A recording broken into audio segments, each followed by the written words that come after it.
which is kind of like this whole experience. It brings you back to these moments which I'd spend a lot of time, maybe even days, out fishing with my grandfather and my father. Marlin tacos, marlin steak. Any way you like it, it's a hell of a meal. So. Also, my nanny was Filipino. Her name was Felisa, but we called her Filet. We used to make like adobo. But oh my god, it tastes so good. I don't even know how to describe it. It's really salty, but you put it with rice, and then we would ask for extra sauce for the sauce to go on the rice, and then we just mix it all together. I mean, it's so good. Actually, every year, I go to my grandma's on the first day of New Year's, and we always eat something called manduku in tradition of Korean New Year's. And even though I'm there with them, it does remind me of me always being there with them. Spaghetti, but the really, really fat ones, I don't know what they're called. My grandmother used to make those for me. And so I don't really eat them that often anymore, but when I see them, I just go immediately straight back to when she used to make them for me when I was little, and then make fun of me for not putting any sauce on it because I like them plain.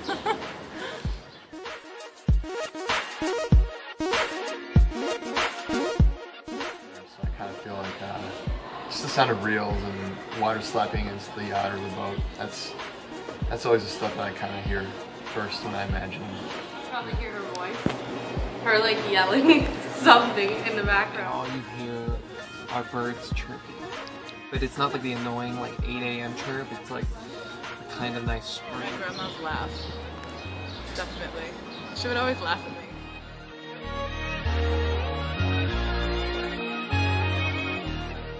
Once you see the fish start dancing, they literally just come out.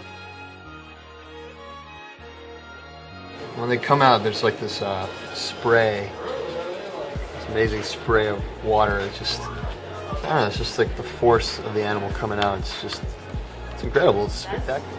Felice, my nanny, cooking, and that's me, my sister, and my brother, waiting for delish food. But unlike my parents who get to use the table, we get, like, the kids, you know, I'm 20 but I'm still their kids, sit cross-legged at the table with my brother and my cousin, little balls, big sunny rays, you know, breeze everywhere. I think every time I think of that day, New Year's Day, this is the image.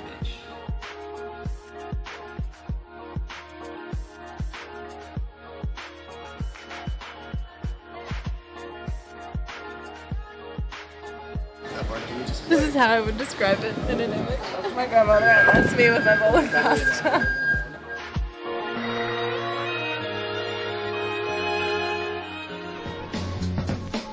Just 3 Octavios, Octavio dinners. People get together for Thanksgiving, have the turkey dinner, and other people elsewhere go out and catch fish. I mean, it's kind of the way we do it in Sonora. It gives you time to go out and think and, you know, bond with your family, you know, being out with nature and kind of feeling in a way more connected. I would say the food memory, I would say it was my childhood. It reminds me of home when I think of it. That's something that... So New Year's Day, we all gather at my grandma's house. We'll eat some fun,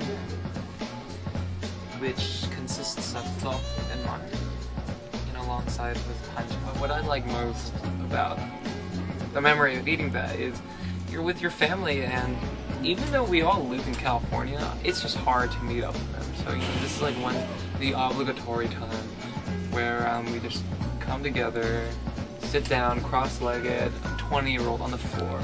We just have a good time. Yeah, it's sunny and birds are chirping. I would always say that when we first got into the house, every single time, like we didn't remember or something.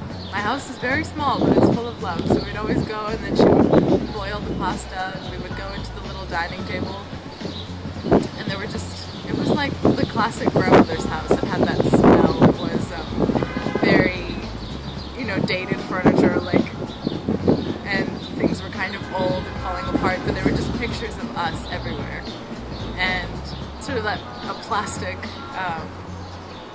tablecloth, like that plastic material with like flowers on it, you know, really grandmothery.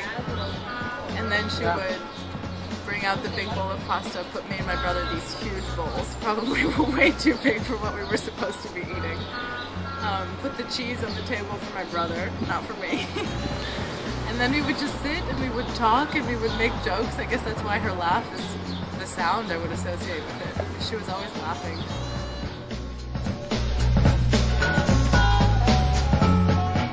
The smell, the sights, the sounds.